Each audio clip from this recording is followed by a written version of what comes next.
c'était surtout de la déception. Ce qu'on vit, peut-être que c'est d'abord une déception. Certes, il y a de la sidération, de l'incompréhension, mais je crois bien qu'il y a aussi beaucoup de déception. On a accepté de s'enfermer, de s'isoler, de restreindre nos libertés. On a accepté un max de contraintes, des interdictions incroyables, des limites jusque dans nos déplacements.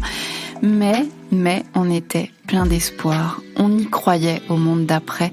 On y croyait dur comme fer, que rien ne serait plus jamais pareil, que la prise de conscience allait être générale, qu'on avait remis la vie et la santé humaine au cœur de nos préoccupations et qu'à partir de là, tout serait possible. On y croyait quand même, c'est vrai. Ce confinement, on s'est tous un peu dit que c'était un peu comme une purge, un truc qui permettait de tout assainir, de prendre le temps de tout remettre à plat, de faire un grand nettoyage de printemps et de repartir sur de bonnes bases, avec de bonnes valeurs, en le faisant, ce tri. Mais c'est pas ce qui s'est passé. Ce qui s'est passé, c'est qu'on s'en sort pas de ce confinement. Il est interminable, infini, intenable. Ce qu'il s'est passé, c'est que nos libertés en ont pris un gros coup et nous, avec, on est sonnés. Pas le droit de danser, pas le droit de sortir trop tard, pas le droit de voir trop de monde en même temps, pas le droit de s'embrasser, pas le droit de se rencontrer, pas le droit de montrer son visage, pas le droit de se serrer la main et presque plus le droit non plus de simplement s'interroger sur la nécessité de tout ça, de toutes ces privations. Vivre libre et en bonne santé, voilà ce à quoi on aspire tous. Mais entre la liberté et la santé, on choisit quoi? Est-ce qu'il vaut mieux risquer de mettre en danger sa santé et celle des autres pour conserver toute sa liberté? Ou est-ce qu'il vaut mieux sacrifier sa liberté et celle des autres pour conserver la santé? Qu'est-ce qui est le plus aléatoire dans tout ça? En voilà de bons sujets de philo, ce sont de vraies questions et la question majeure, c'est presque, est-ce qu'on peut vraiment, calmement, se les poser, ces questions-là? Est-ce qu'on peut se poser ces questions sans passer pour un être irresponsable, un inconscient, un fou? Compliqué aujourd'hui ça, compliqué et pourtant elle est là l'aberration, elle est là, elle est dans la précipitation, dans le manque de réflexion de fond, dans le manque d'organisation, le manque d'anticipation, dans l'aveuglement. On aurait pu le changer, le monde, s'y risquer, en tout cas tenter quelque chose, c'est pas ce qu'on a fait. On aurait pu réfléchir à essayer de rendre compatible la santé et la liberté, le bien-être social et l'équilibre économique, l'écologie et le développement, l'éducation et la sécurité, la joie et le civisme. On aurait pu essayer de faire coïncider tout ça. Il aurait eu de la gueule même, ce programme politique-là, non? Mais c'est pas ce qu'on a fait.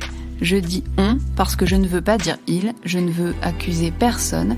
Peut-être sommes-nous tous broyés par un système, je ne sais pas. Moi aussi, en tout cas, j'ai surconsommé au sortir du strict confinement.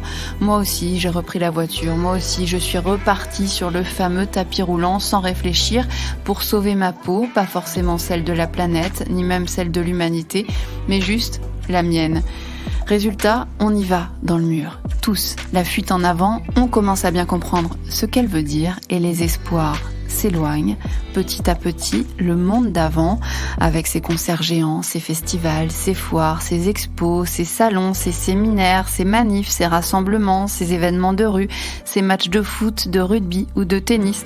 Petit à petit, ce monde-là se transforme en souvenir, même pas encore tout à fait en nostalgie, parce qu'on n'a pas encore vraiment compris que c'était fini, et surtout parce qu'on n'a pas compensé. On vit sans tout ça, mais on ne sait rien créer de nouveau. On assiste impuissant et abasourdi à la fin du monde qu'on a connu, et on est tous bien incapables d'en inventer vraiment un autre pour l'instant. Le fait est qu'il était à bout de souffle, ce monde-là. C'est d'ailleurs sûrement pour ça qu'on en est arrivé là. À l'état de déception donc aujourd'hui, et de choc encore, témoin d'une forme de déclin, de la faiblesse de notre organisation en société, des limites de nos démocraties et de la fadeur de notre monde lorsqu'il est privé de fêtes, de musique, de joie, de rencontres, de contacts humains et de surprises. On n'est plus enfermé, mais on n'est pas complètement libre non plus. On peut sortir, mais pas savourer pleinement notre liberté.